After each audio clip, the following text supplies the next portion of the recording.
and it's a pleasure to inform that the winner is Simon Mack. He's currently assistant professor at Duke. He has a PhD in industrial engineering, a master in science and statistics, and a bachelor of statistics and actual science. And his work really focused on using, let's call it, science-integrated statistical learning into solving complex problems in somehow explainable solutions. So he sent in a wonderful application file where he really aligned what he did to our definition of statistical engineering. So I think now, Simon, you can switch on your camera if you want so that people see you, if technology is working. Can you all hear me? Yes. I don't know if my camera. There you go. Oh, great, yeah.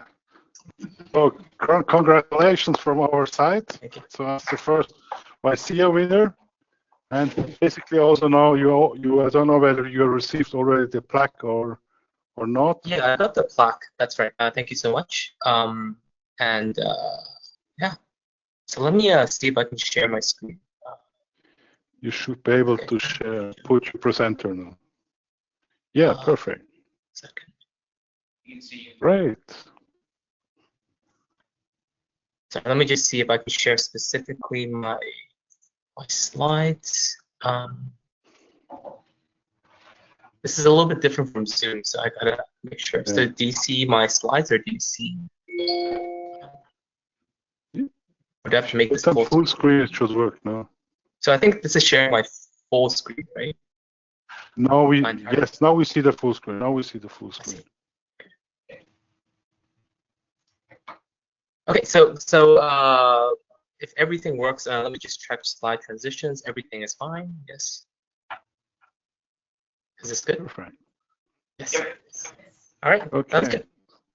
So congratulations again. So the floor is yours now. You're officially the first YSEA winner. And we hope you get now a lot of pressure to promote statistical engineering. Looking at your application, I think you're on a good way towards it, also to create the necessary leadership. So I think, I have spoken enough, and we enjoy your presentation. So floor is yours. Huh? Awesome. Thank you so much. So again, thank you.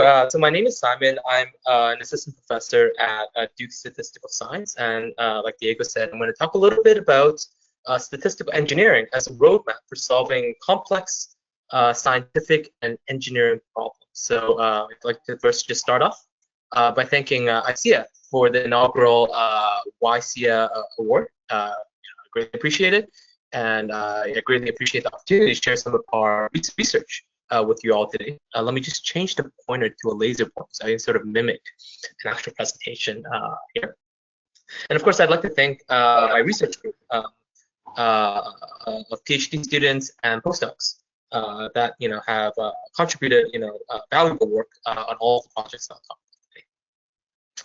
Okay, so a lot of what our group works on is in this area of computer experiments, where we're trying to simulate complex phenomena virtually via very sophisticated computer codes. And so we've done a lot of this in different projects in recent years. So this includes rocket propulsion, which I'll talk about later on today, in designing actually a 3D printed aortic valves for surgery.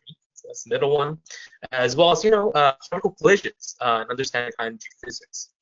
Now, these computer experiments are widely used now as proxies for physical experiments that are oftentimes expensive, unethical, or impossible, right? So, it's very difficult to simulate, for example, or to do experiment on the start of the universe. Right? However, the more complex the phenomenon, the more time-consuming these simulations get. So that's a bottleneck that we really start to face. Right? And so, one project that we've worked on is this collaboration project with Georgia Tech Aerospace and funded by the U.S. Air Force. So what we're doing is we're designing, at a high level, next level rocket engines for spaceflight. Okay? Sounds very ambitious, but actually what we're actually doing is designing a very specific part of the rocket engine called an injector. And this injector is very small. It's around the size of my finger. right? But it's a very critical part of the engine. So I give a schematic here on the right where it shows, the role of the injector is to be able to insert this so-called liquid oxygen right here into this fuel environment, right? And so the injector's role is to mix sufficiently the oxygen, the oxidizer with the fuel, and then spray this out into the combustion area where it's then lighted up to provide combustion for the rocket. So it's really important for mixing up fuel and the oxygen. Okay. Now, what our goal here is to explore how does rocket performs over a design space of different types of injector geometries. So again, I give this schematic right here where we consider 5 different design variables. So in this case, I can change maybe the length of the injector, right? The radius of this. Maybe I can change this theta, which is the angle at which the liquid oxygen is inserted. Okay. Now, for this problem, clearly physical prototypes are very, very expensive, right? So to build a rocket or parts of a rocket, it costs millions of dollars for a single physical experiment. Okay? And so to study this, what we try to do is use a so-called digital twin, right, which virtually simulates rocket performance at different types of engines, right? So we're going to make use, our collaborators, right, develop this really sophisticated computer code that can simulate, the multi-physics aspect of these turbulent flows within the rocket engine. Okay. And so this is going to look something like this, right? We have our certain design parameters, right? We're going to run it through this really complex virtual simulator, and we're going to get certain outputs, right? And in fact, the output that we get here is this, I don't know how to start. 1 second here. This is, oh, there you go. It's supposed to be a video. I can't click this for some reason. Let me do the following. Let me exit full screen and then play this for you here. So the output is going to look something like this, right? We get the spatial temporal flow, where you can sort of see, right? There's this red part, which is the liquid oxygen. Okay, keep like this. Liquid oxygen being inserted in. The blue part is the gas fuel. Okay, and you see this is mixing in at very high velocity, and it's being ejected into the combustion area for combustion. Okay, so let me then full screen again. Do this. And so, what we get out is this really massive spatial temporal flow output that actually requires terabytes of storage, right? And so this, cannot be stored. Oftentimes, we need storage, data centers to store a lot of this stuff. Okay? But another bottleneck is that, these things are very costly to run. Meaning for every X that we give it, right, to run this full virtual simulator, it can require millions of CPU hours to compute. And so even if we have the help of supercomputers, right, this can require weeks of computation to run.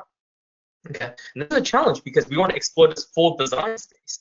But if every run takes millions of CPU hours, right, that's going to be a huge bottleneck. And so one tool that we use and developed over recent years is this so-called emulation strategy, or surrogate model. Some of you may have heard of this, where we try to build a predictive model that can efficiently predict from X to F of X, right here. And so what we do in strategy is to run the experiment, run the simulator, at a very carefully designed set of experiments. So I'll call this X1, X2, X3, etc. Right? Different types of rocket engines. Then we're going to fit, we like to use Bayesian predictive models, right? Use simulation data as training data. And then we're going to try to predict what the performance is at a new rocket engine that we didn't simulate. Okay? And so with this so-called surrogate model, we can then explore design space much more efficiently, right? To allow for engineering decision. And so, the models that we like to use, the most statistical folks in our community like to use, is this so-called Gaussian process prior, Gaussian process model. Okay, and so what this Gaussian process is it's basically a stochastic process that serves as a prior on this unknown response surface f of x. Okay, and so I plotted here a few sample plots of what this Gaussian process might look like. Okay, and so there's a few ingredients to specify in this. One is the so-called mean function mu, and the other is this covariance function k. So the mean function, right, is going to specify sort of the centrality of the process. And the covariance function is going to specify how smooth, right, and other types of properties of these sample plots. And to foreshadow, one thing that we will do later on is we're going to try to specify our mu and k to capture our prior beliefs on what we expect the computer code to look like. Okay, but these Gaussian processes have been broadly used in statistics and machine learning as a flexible predictive model that gives uncertainty quantification. Okay, let me actually have the laser pointer back again. Okay, so let's just see how this works here. Okay, let's suppose we have just one input variable. And let's say in this case, we run simulation data, right, on 5 data points. So maybe make it equally spaced so it's well designed. Okay, and so these are data points right here, and the y-axis here will be the response. I assume that this is a scale of that, right, that we get from the computer experiment. So we have this data. Then we're going to train our predictive model, right, our Gaussian process, which is going to give us a posterior distribution. And so this is given by this shaded region with this purple line right here. And the important thing is that we can use this emulator model, right, this trained GP model, to predict at a new x new point, right? So we can use the posterior mean for prediction, but we can also use the posterior variance to quantify our uncertainty about that prediction. Okay, and the nice thing about a Gaussian process is that it gives us a closed form distribution for that predictive distribution right here. It's a Gaussian distribution. This enables, right, efficient algorithms in uncertainty quantification, optimization, and other problems. And you can make this more of a sophisticated model by integrating, aspects of deep learning into all of this, which we call a deep GP. And there's been a lot of recent work on this as well. Okay, good. So one thing that our collaborator wanted actually is for us to build a GP model, but with a twist, right? So the twist is that, to predict this f of x, what they want to predict is the entire spatial temporal flow, meaning our predictive model should give an x, and it's going to predict the whole progression of the flow. Okay, and there are certain fundamental challenges that come with this flow prediction problem. One is this notion of big data, massive data in this case, right? Because think about it, right? If we simulate this flow data at different engine designs, f of x1 to f of xn, what f is now the flows, right? The training data. Each one of these flows is massive, right? Each of these f of x1 is terabytes in storage. Okay, and using this to train the model is very, time-consuming as well. But we also face this second challenge of what we call small data, right? Where remember, each of these runs take weeks to compute. Okay, and so given a reasonable time frame, we can only afford maybe a very small run size, right? Very small sample size of maybe 10 or 20 or 30. And so what this results in is really inaccurate emulators with high uncertainties, and this leads to very risky design decisions, which you really don't want when you're designing. Okay. The third one is this notion of interpretability, where the trained emulator should really corroborate, right? Should reflect known scientific and engineering principles to provide informed decision making. So we're going to address some of that later on. Okay, so given all of these challenges, I'd say statistical engineering I think is a essential tool to tackling a lot of these complex problems. So I took this definition from the ISEA website, which says, and it's the art and science of solving complex multidisciplinary problems using effective statistical methods. And when I read through this and I thought about it, right, I think two things really stuck out to me. Right? The first thing is this need for problem solving. Okay, and I would define problem solving as an effective, creative, and inspiring solution to challenging scientific problems, right? And I want to mention here is that problems are truly everywhere nowadays, right? With emerging and disruptive technologies, with new modes of experimentation, with this increasing need for data quality and confident decision making as well, right? And given this backdrop of problems being everywhere, I think statisticians really need to make an emphasis to be problem solvers, right? We need to truly understand these problems, and we have to provide effective solutions that are lasting. And this is in contrast to being what I call problem makers in a sense, right? And especially in academia, I think one thing that we sometimes see is people can think about different methods and different types of theories, which is great, but then they try to make up a problem, right, that would suit their method. And I think, because of this, a lot of these developed methods and theories are really not that useful in practice, right? We have to be problem solvers instead. Okay, so the second part, I think, is this need for multidisciplinary solutions, right? And I think effective solutions should really be bi-directional, right? It should lead to bi-directional innovations in the sense that these solutions should jointly advance the domain science knowledge as well as data science methods and theories. I took this diagram from ISEA website where, to study a phenomenon of interest, oftentimes we have to experiments, right?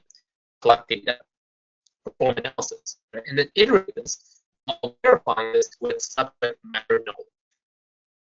Now, a lot of the stuff that I do is actually sort of cast under the umbrella of what I call science-guided statistical learning.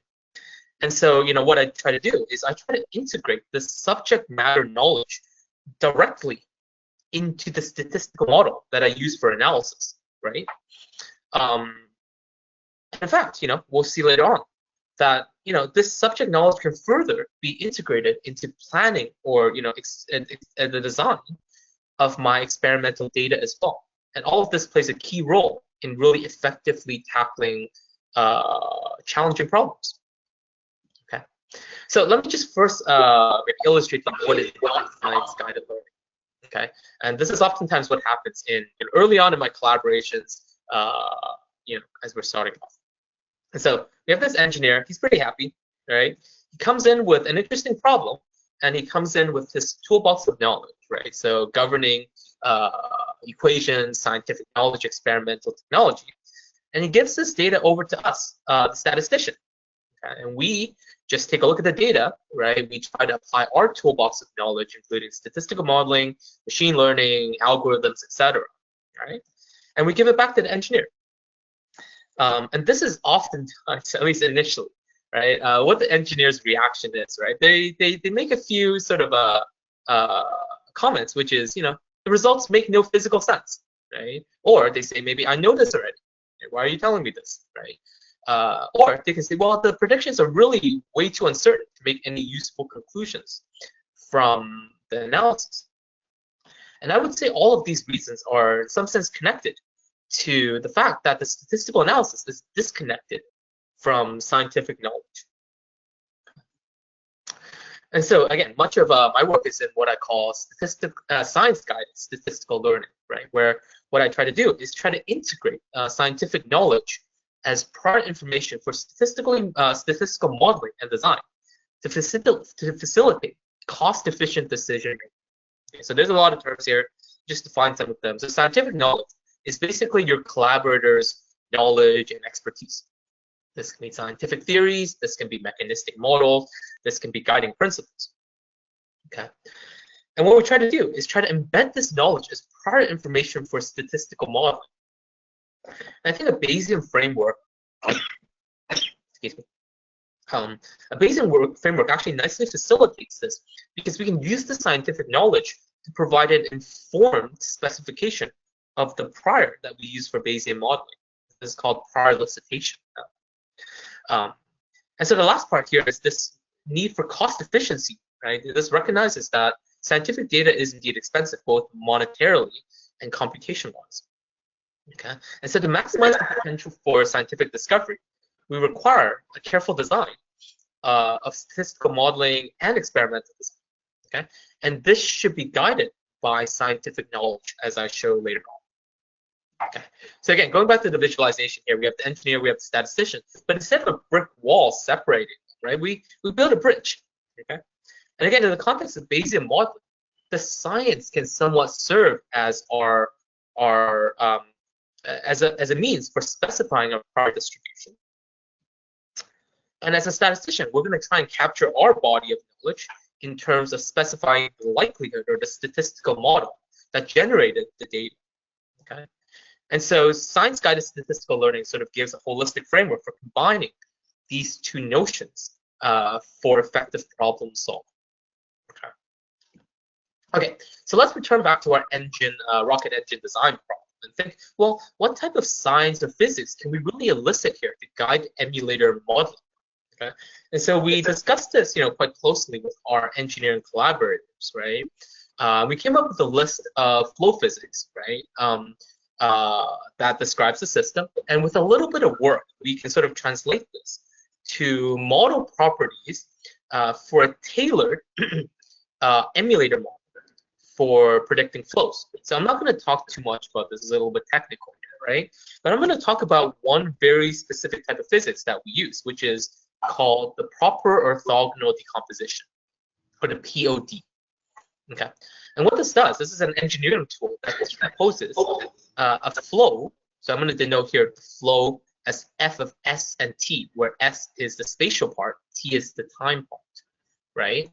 Decomposes this flow into important spatial and temporal components, which they call modes. Okay, and so this is breaking this down into a sum, where this is the temporal part and this is the spatial part. Okay. And it turns out in engineering, these POD modes are highly interpretable to engineers. They're actually used experimentally to study and understand instability properties, dominant instability structure within turbulent flows. Okay. Now, let me just show you a quick example of this.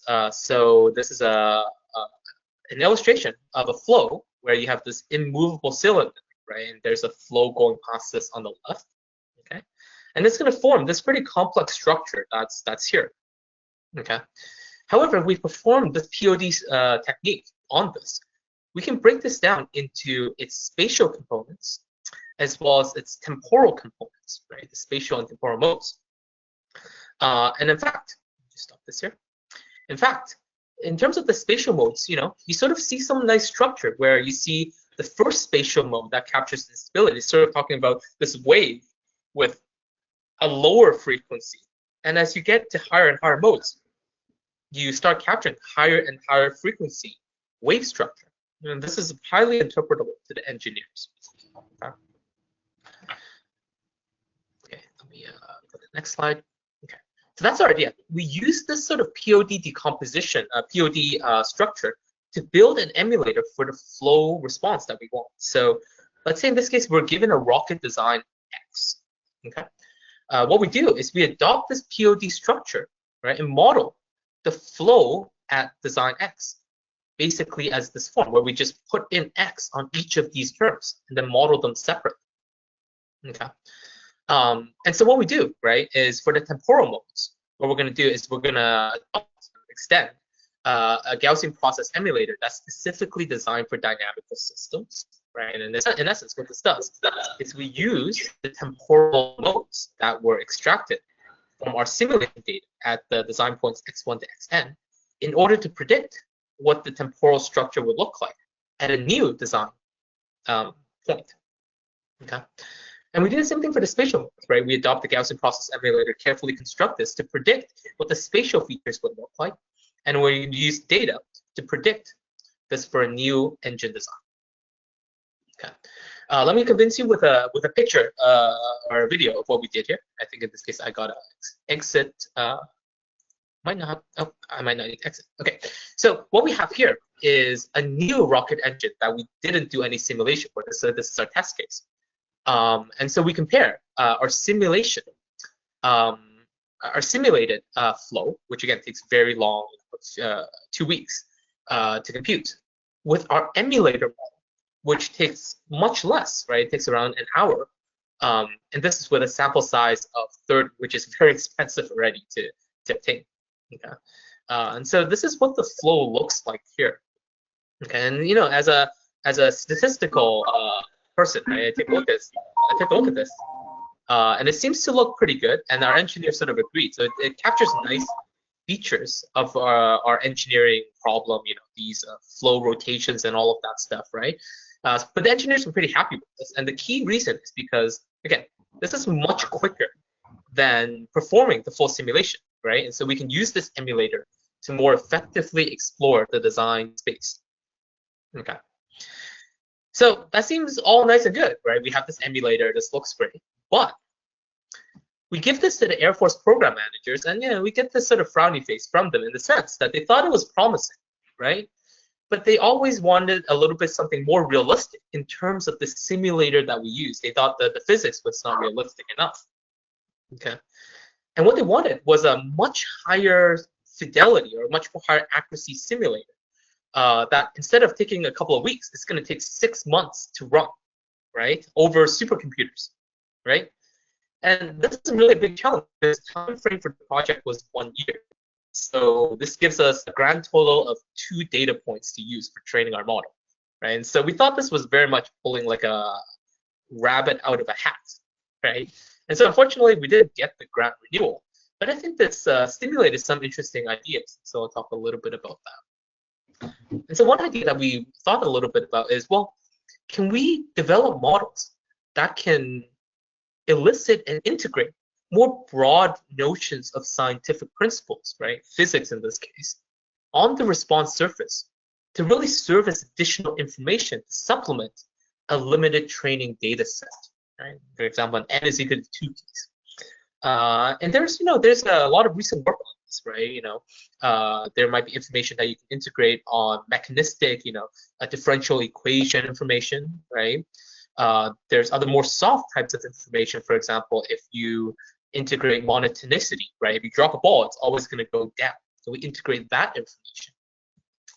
Boundary information, right? If you have the response surface, you might know what the boundary might look like. You might know what the F might look like on the boundaries. Okay. And so integrating these principles for prior specification allows for improved model predictions, reduced uncertainties, as well as interpretable decisions as well. Okay.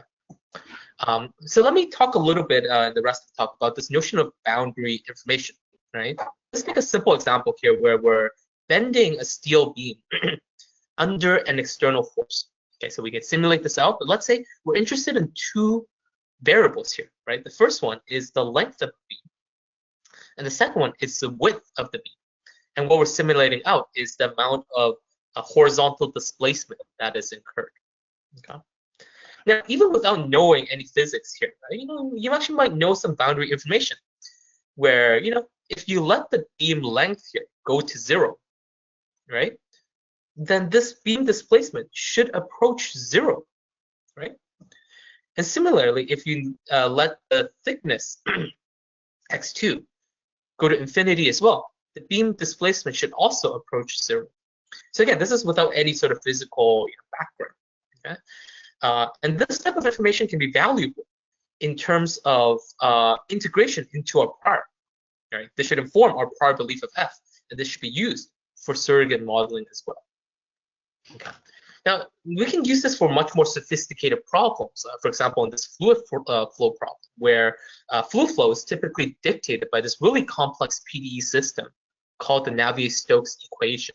Right? And to solve this can, like I said, take weeks to solve, very time-consuming. Okay. But under simplifications of the model on boundary conditions of the fluid, for example, I showed here, low viscosity, 0 fluid viscosity, or fluid incompressibility. Right? These are boundary situations. We can actually obtain closed forms for the Navier-Stokes equations. Okay? And so this type of boundary information, again, comes from our prior belief on F, and this should be used for specifying our prior for surrogate modeling as well. Okay. So our overall goal here is to build the so-called boundary integrated Gaussian process emulator. So I'm going to denote this by this thing right here, where what I want to do is integrate boundary information on F, right, to carefully specify my prior mean function and my prior covariance function K right here. Okay, the kernel. And so again, let me just sort of visualize what this looks like. Maybe you have this response surface F, but a priori, you might know what the boundary of F might look like on these pink sort of cross sections. Okay, so what we're trying to do is we're trying to carefully specify our Gaussian process prior, right, our mu and our k, to capture this information. And then with this in hand, we can then use this, as we did with the earlier Gaussian process, and just train this on the training data to provide a model that combines both data and scientific knowledge. Okay. And so for the mean function mu, this is actually the easy. Okay. What we actually just need to do here is we need to define an interpolation function right, for the mean goes through these boundaries. And I'm not going to talk too much about this, but this is not too difficult to do. The harder thing is actually to specify this kernel function k. Okay. And the difficulty here is that we want to integrate the fact that we know what this f is with certainty along the boundaries. And so our kernel function should reflect the certainty on the boundary set. Okay. And it turns out that with the Gaussian process, we can nicely do this because the prior variance, right, of this response surface, so we call variance of f of x from our prior, right? This quantity right here can be nicely represented in terms of kx of x. Right? So we take that kernel function, and we take x and x. Okay, this captures our prior variance. And so if we wanted to reflect certainty on this, one thing we want to do is make sure that this kernel is equal to 0 for all x on the boundary set. We have to design this carefully. Okay. Okay. So so that's what we did. So we proposed what we call this boundary GP emulator model. This is something that's a series of papers. But what we do here is actually pretty straightforward in the sense that we start off simple with a one-dimensional function, okay? And we take a very standard kernel here. We call this the Matern kernel. It's widely used in computer experiments, right? And in fact, for the case of unit smoothness, this just takes the form of an exponential kernel of this form. Nothing complicated. But it turns out that we look a little bit into the math here. We can write this kernel here as the unique solution to this so-called Green's function representation, which is this differential equation representation. So this kernel is the unique solution that satisfies this equation. Okay. And so our idea is as follows. So let's suppose we have the case in one dimension, right? That we know both the left and right boundaries. Okay. Now remember, what we want to do here is we want to set prior variance at the left and the right to be equal to 0, right? So we have two constraints. Our kernel should be 0 at k0, 0, okay? And at k11, this should also be 0. We have two constraints on the kernel. So our idea was to say, well, can we take this representation of this kernel right here, add these constraints, and solve it to get a new kernel, okay? And indeed, what we can do is we can do this, okay? And in fact, the kernel comes out in closed form as well. And so we have this so-called boundary Matern kernel that takes this form right here, is with both of the boundaries being known, okay? Where this omega here is this length scale parameter. I'm not going to talk too much about this, but we can sort of visualize what this is doing by plotting out the prior variance as a function of x, right? And as you can see here, right, as 0 and 1, the prior variance is 0. This captures certainty of my boundary information, but this can deviate. This goes above, right, in the middle as well. So this is doing what we expect it to do. And in fact, we can derive similar types of kernels for the case where we only have the left boundary or we only have the right boundary. Great. And in fact, we can extend this in the multi-dimensional case where we have multiple inputs as well. Okay, so let's suppose in this case, for a certain variable, we know either its left boundary or its right boundary. So in this visualization here, right, I might know everything along this line of x1 is equal to 0 and x2 is equal to 0. Okay. And all we have to do, right, is to take each of these one-dimensional cases, okay, each of these one-dimensional cases, and then define that procedure that we have. Sorry, I clicked this. I don't know if all of you are seeing this. So just go back here. Cancel this. Okay. I don't know how to down close this. Let me just. Okay, that's fine. I'll just let this this fall here. I do not want to leave this out. No. Okay.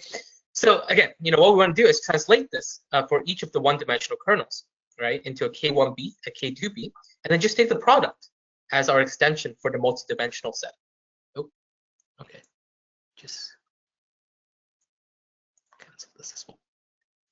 Okay, so that's how we define this multi-dimensional boundary Matern kernel. Okay, so let's just put it to the test. Let's try a few functions here. We're going to use some pretty standard test functions, the Gray-Wang, the Schwefel, and the Levi function. All of this is 30 dimensions, so this is a pretty challenging problem. Okay, we're going to give it various amounts of boundary information. So let's say in this case, we know all of the boundaries. Okay, we know a few of the boundaries. Okay, so in this case, I only assume I know the left boundaries of each variables, and we give it no boundaries, okay, just to see how well it does. And this is the plot, right? So what I'm plotting out here is the root mean squared error, okay? So the lower the better here, as a function of sample size, okay? And so the yellow line here shows us what the error looks like if we don't give the surrogate any type of boundary information, right? The red one is saying, well, give it a little bit. The blue one is we give it all of the boundaries, okay? And so what you see is something that's, quite intuitive, perhaps, right? So if you give it a little bit of boundary information, it can do quite a, the predictive performance is quite a bit better, okay? And if you give it more boundary information, then it performs better as well, okay? So this is not surprising, but this shows you the value of integrating this boundary information. And again, keep in mind, all of this is using the same data set, right? It's the same cost of obtaining the data. All we're doing is we're integrating more information from our scientific knowledge. And this can give us a lot of improvements for the procedure. Okay, so lastly, I'll talk a little bit about this notion of experimental design, which is needed here. So what I mean by experimental design is not only the model is important, but where we choose the design points, the training data points, is also important for the emulator. And I would argue that in this setting, an experimental design procedure really needs to respect these known boundary information that we have to really enhance model performance. Okay, and so the experimental design for these Gaussian processes really takes two forms. Okay, the first is what we call model-based design. Some of you may be familiar with this. This might be the D-optimal, E-optimal, I-optimal type of stuff, where we have to first specify a fully specified process model, everything including the length scale parameter, and then we optimize some sort of optimality criteria. But there's a limitation to this, which is oftentimes, before we observe data, we don't really know what Gaussian process model to use, right? What do we use for the variance? What do we use for length scales and all of that stuff? And specifying this can lead to poor robustness. So in practice, what we often use in computer experiments is what we call space filling designs, which depends on only the distance between design points. So there's many flavors of this, including maxi-min designs, minimax designs, as well as maximum projection. So I'll just talk about this maxi-min design here. So I give this definition here, but let me explain this. What this is doing is it's trying to find the design which maximizes the minimum distance between design points. Okay, so if I take a look at my points here, what I'm trying to do is I'm trying to make sure that no two design points are too close together. And so what I show here is this 20-point maxi-min design, and it looks pretty good, right? Like the points are well spaced out over the design space. You should get good predictive performance, right? But let's say now we know our boundary information, okay? We know all of the boundaries on this cube. Then this design might not be as ideal because we notice that, well, there's a lot of design points now that are right on the boundary or right next to the boundary, right? And this is really suboptimal because why would I place a point right here if I know what the boundary looks like here already, right? This is sort of like a totally wasted point. We don't want to waste design points because these are very, very expensive, right? And I would argue so that standard space filling designs can be suboptimal when you have boundary information. And so the experimental design here should really respect this type of scientific or boundary information that you're given. Okay, so that's when we develop these things called these boundary maxi-min designs. Okay, we want these design points to be well spaced out, not only from other points, but also from the known boundaries as well. Okay, and so what we need here is actually a way of capturing what we mean by boundary information. So I'm going to use the so-called index set right here, right? And I'm going to say, well, if this 0.10 is in my index set, that would mean that variable 1, right, has a known boundary on the left. That's the 0, okay? So if I have 1, 1, that means my first variable has a known right boundary, okay? This 2, 0 means my variable 2 has a known left boundary. Variable 2 has a known right boundary, right? So that this set right here would describe this type of boundary information where I know all of the boundaries, right, in 2 dimensions. And so we define something that's actually, pretty intuitive. Okay, so let me take this step by step here. Okay, there's 2 terms here in this boundary maxi-min design. Okay, the first term is exactly that maxi-min term that we saw earlier, right? Where we try to make sure that no two design points are too close together, right? So this is taking the worst case of the design points, the distance between design points. But we add in this term right here. And what this term does is essentially it quantifies the closest distance between any design point and a known boundary. Okay. And in terms of maximizing this, we want to make sure that no design points are too close to a boundary as well. Okay. So that's all nice and good. Now you notice this parameter gamma here, which I didn't really talk about, right? But this controls, in some sense, the trade-off between how well we want the design to be spaced out, right? This first part, and its distance from the known boundaries. I would argue that in this case, a smaller gamma places greater emphasis on this latter part, right? Because in this case, we're taking the minimum of these two terms. These design points can actually, these designs can actually be optimized quite effectively using standard design algorithms. I'm not going to talk too much about this. But rather, let's take a look at what these points actually look like here. Okay, so on the left here, we have the maxi-min design. Okay, it's well spaced out. It's not optimal given known boundaries. Okay, we have this boundary maxi-min with this gamma is equal to square root of 2, right? And we see that it's sort of doing the right thing that we want, which is the points are spaced out from each other. No two point is too close to each other, but the points are also pushed away from these known boundaries, okay, which is desired. And in fact, as we decrease our choice of gamma, right, we see that as anticipated, the points get pushed farther and farther away from these known boundaries as well. So decreasing gamma gives you greater emphasis on the boundaries. And we can do this in the case of partial boundaries as well. So in this case, if I give it only the left boundaries, right, we see that the boundary maximum design, again, well spaced out, but it's pushed away from the boundaries. Okay. And as we decrease gamma, right, the amount of pushing away becomes a little bit more as well. Okay. So, I mean, many of you may have the question of, well, how do I even specify this gamma in practice, right? This really needs to be sort of fleshed out. In fact, what we can show theoretically, I'm not going to show the math here, but we can show that if we set gamma is equal to 1, then this is optimal in terms of information gain on the boundary GP, okay, which is nice. But in practice, what we found is an alternative sort of works a little bit better. So the alternative is as follows, okay? Now, let's take a look at these two terms right here. So this term is taking the minimum distance between design points. Keep in mind, these distances are in d dimensions, right? D dimensions.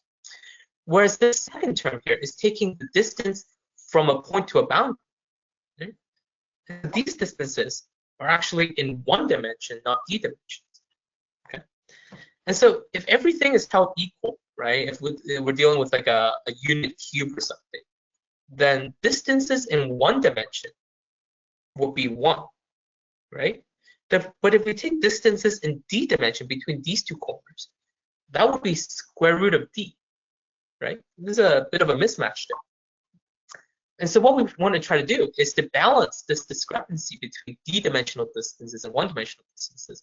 We set gamma to be equal to the square root of d to balance these two things out.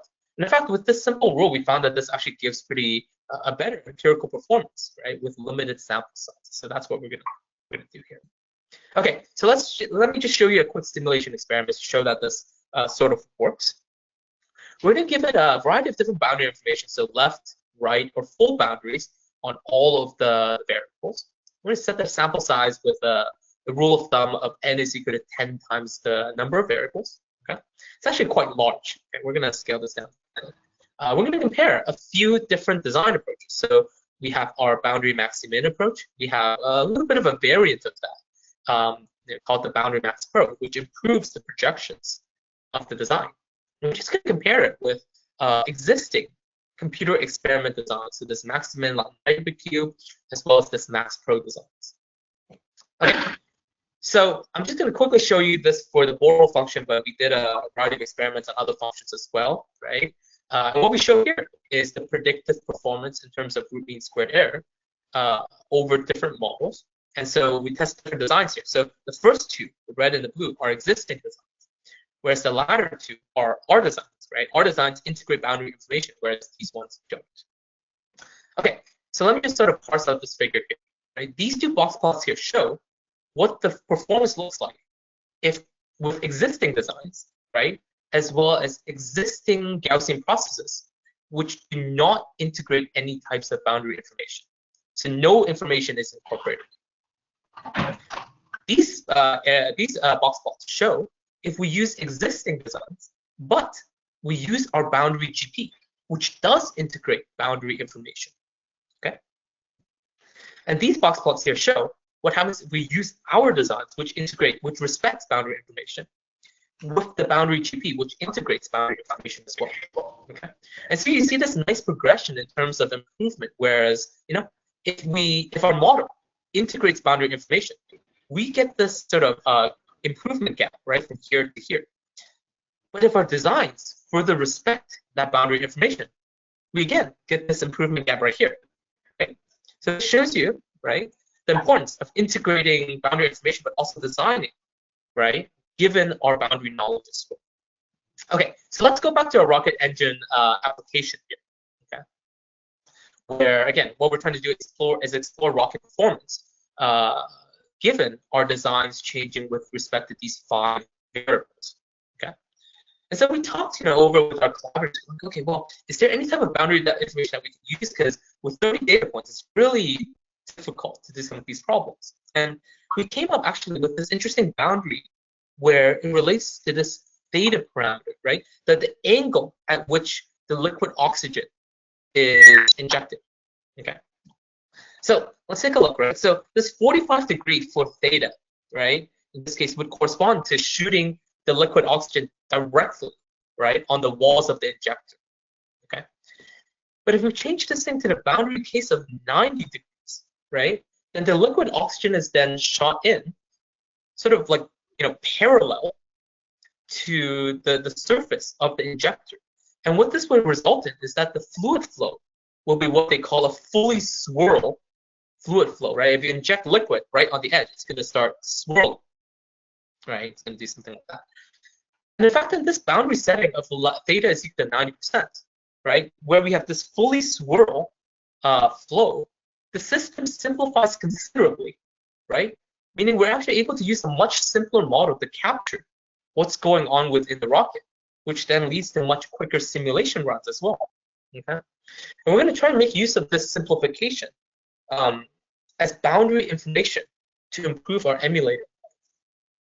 Okay. So let's take a look at how this works. Again, we have our 30 data points, and we're not going to consider the more complex problem of flow simulation. Right? We're just going to consider predicting 2 scalar quantities of interest. The first one is this film thickness, right? So this thing right here, and the second is the spray angle, right? How far, the angle at which the mixture sprays out. Both of these are important metrics for engine performance. Okay. And so what we show here is, again, the predictive error of the emulator as a function of different models and different designs. So again, the first 2 here are existing designs, and the second 2 here are our designs. Our designs integrate boundary information. Okay, so let me again walk through the plots here. The first 2 here correspond to using existing designs with existing GP emulators that do not integrate boundary information. Okay. The second one is this existing designs, but using boundary information via our boundary GP. Okay. The third one is using our designs, which respect boundary information, as well as the boundary GP that integrates boundary information. So again, you see the same progression, which is, if we integrate boundary information within our model, that leads to a pretty dramatic improvement. Again, there's no cost in terms of needing extra data. We're just integrating more information, right? Get this improvement. But we can further enhance this improvement, right, by a careful experimental design that respects scientific knowledge and boundary information here as well, going from the green to the blue, right? So I think this really nicely highlights, right, the importance of really thinking about the problem and integrating information, coming from your collaborators into solving this problem. Okay, so let me just wrap up with a conclusion, which is to say that again, problems are very much everywhere in this rapidly evolving technological era. And again, my view is that statisticians should really be problem solvers. We should be aggressive in tackling these problems, and not necessarily problem makers. And I think this notion of statistical engineering provides a effective and essential tool for solving these problems in a multidisciplinary fashion. And again, the innovations are much more impactful. They can be bidirectional. Not only advances the statistical science, but it also advances the domain science and advances our scientific knowledge as well. And so with that, I will conclude my talk. And if you have any questions, I'd be happy to answer. Thank you again. Thank you, Simon, for this wonderful overview and this call out to action that the statisticians should become what they initially were built on, solving problems, not making problems. Yeah. There's a question from Adam Pinter. For the problem of proper orthogonal decomposition, if you fit the GP model separately to the time and spatial components, how is training data obtained? The computer model outputs the complete response, not the time component, and separately the spatial component. Yeah, that's a good question. So let me just go back to the slides right here. Again, I didn't want to go too technical into this, but it's a good point, which is we need training data, right, to fit these separate temporal and spatial components. And so what we do here is actually for the training data that we get, right? So for the flows that we simulate, we're going to do this proper orthogonal decomposition for the simulated flows. So for the terabytes of data we have, efficient sort of randomized linear algorithms, right, that can efficiently do this extraction. Okay. Then with these extracted features, these modes extracted for the simulated data, we then get the training data right here, right, which we then plug into our custom tailored Gaussian process emulators to do that. So there's a bit of pre-processing to get that data out. Okay, so hope that answers the question, but feel free to I can elaborate on that. Okay. Thanks, Simon. Another question in the room. Yeah. Just thinking, having heard all your enthusiasm and really promoting already statistical engineering, I think we made the wise decision in the jury to give you the first award. We think we haven't put now a lot of pressure on your hand, but it's really promoting the discipline. And you make a wonderful example how the discipline should look like. And by saying this, basically, I thank you again for submitting first application, then your presentation, and I wish you all the best for your career. And I think also in the name of the ISEA board and advisory boards, etc., a promising career ahead. And I hope you will help us to empower even more young statistical engineers and to make your call for action a reality somehow. Okay. Yeah, no, I think again, thanks very much for the award. But I think this notion of statistical engineering is really much needed, and I really meant what I meant by being problem solvers versus problem makers, because I think that's what our discipline should really go back to. So again, thanks for the opportunity, and we'll definitely be promoting a lot of this stuff. Okay. So thanks again.